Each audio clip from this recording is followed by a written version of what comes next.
Damn, super loud. Okay, so I have springs, I have the 16-foot rod that we're gonna install, and then right after we're putting in this beautiful wall-mounted Chamberlain garage door opener. It's gonna sound amazing. It's freaking awesome. Cannot wait. Look at the friend that's with me today. Woo! All right, got the old one down completely off. Now I'm gonna put the brackets. We're gonna go from there.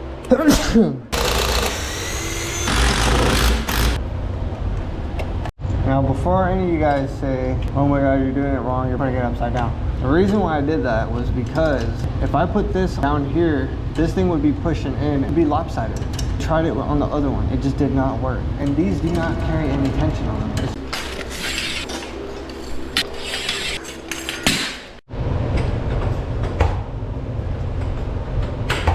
So I'm gonna lift it up a little bit. Perfect. Perfect. Do you approve, bird? Yeah? Fist bump?